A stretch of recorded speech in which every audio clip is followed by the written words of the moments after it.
हमें पता लगा कि जो मेन रास्ता है वो टूटा हुआ है।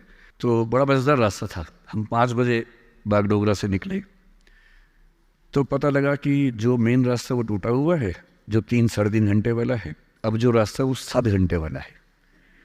हमने कहा ठीक है, कोई बात नहीं, तो 12 बजे पहुंच जाएंगे। व्यवस्था बड़ी अच्छी थी सिक्किम सरकार की, कोई दुविधा नहीं थी, कोई परेशानी नहीं थी, बहुत सुकून से आ रहे थे। अब 7 घंटे के रास्ते पर निकले और आधे घंटे के बाद अचानक जो दूसरी गाड़ी साथ में थी वो टाई टाई टाई करते हुए आगे के रुक गई।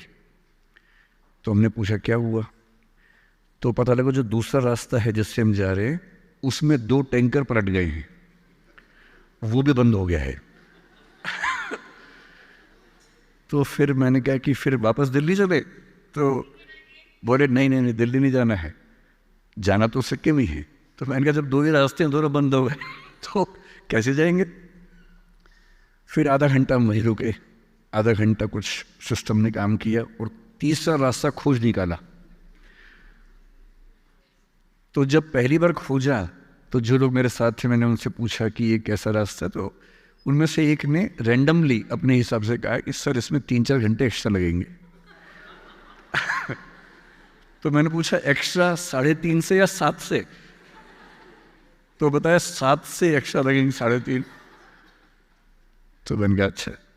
तो फिर मैंने उनसे कहा अश्विनी जी से कि लगता है कि रात को 3-4 बजे पहुंचेंगे तो या तो मेरा प्रोग्राम थोड़ा लेट करवा दीजिए ताकि मैं 4-5 घंटे सो सकूं, ताकि बात तो ठीक से करूं, ऐसा ना लगे कि मैं बहकी बहकी बात करूं और लोग सोचें कि ड्रग्स लेके आ गया है।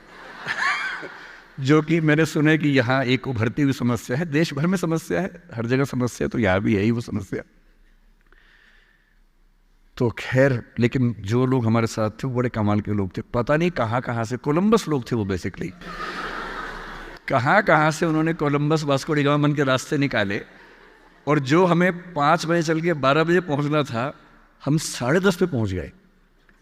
हम सिर्फ 5.5 घंटे में, बल्कि शायद 10:15 के आसपास सिक्किम पहुँचे, गंगटोक पहुँच गए और बड़ा रिलीफ हुआ। बहुत अच्छे तरीके से मैंने नींद पूरी की और फिर मुझे लगा कि अब शांति से और प्यार से बात होगी।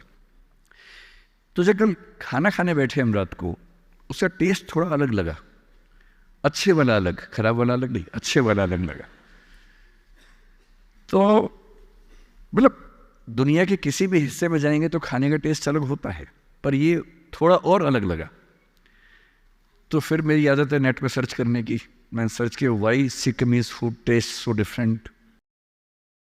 तो फिर एक बात और पता लगी, जिसके बाद अगर मेरी पत्नी को पता लग गई तो वो यहाँ पर घर ही खरीद लेगी, अगर अलाउड होगा, तो मुझे पता नहीं अलाउड है नहीं घर खरीदना।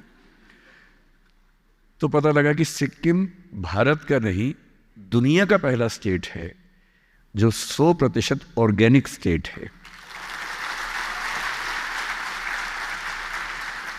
इसका मतलब क्या होता है? ताली तो बजा दी आपने, पर इसका मतलब नहीं पता होगा कई लोगों को। अगर पता है तो अच्छी बात है, किसी किसी बच्चे को शायद ना पता हो। इसका मतलब ये होता है कि सिक्किम के फूड प्रोडक्शन में, खेती में, फार्मिंग में केमिकल फर्टिलाइजर्स, केमिकल पेस्टिसाइड्स का इस्तेमाल 0 होता है। विच मीन्स आप जो खाते हैं वो दुनिया का सबसे प्योर खाना है। इससे ज़्यादा प्योर खाना इस पूरे संसार में कहीं नहीं मिलता है। और कितनी बड़ी बात है, इसीलिए आप सबके चेहरे इतने चमक रहे हैं, इतने सुंदर आप लोग हैं, इसीलिए हैं। इतना अच्छा खाना खाएंगे तो ज़्यादा सुंदर होंगे ही। हम तो भारत के बाकी राज्यों में जो खाना खाते हैं उसमें कई बार लगता है कि केमिकल खा रहे हैं कि खाना खा रहे हैं, समझ में नहीं आता है। क्योंकि केमिकल फर्टिलाइजर्स के बिना, पेस्टिसाइड्स के बिना प्रोडक्शन हो ही नहीं पाता है। अगर नहीं डालेंगे तो प्रोडक्शन कम होगा। तो हमें तय करना होता है कि भूख से मरें या थोड़ा केमिकल पेस्टिसाइड खा के जिंदा रह लें। तो हम केमिकल खा रहे थे काम चला देते हैं।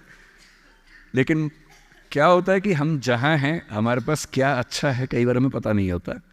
और मुझे लगता है कि सिक्किम के पास ये 3 ऐसी वजहें हैं कि अगर ये आपको पता हो तो आप बहुत गौरवान्वित हो सकते हैं, प्राइड फील कर सकते हैं और फिर इस दुनिया में आगे बढ़ने का ख्वाब देख सकते हैं।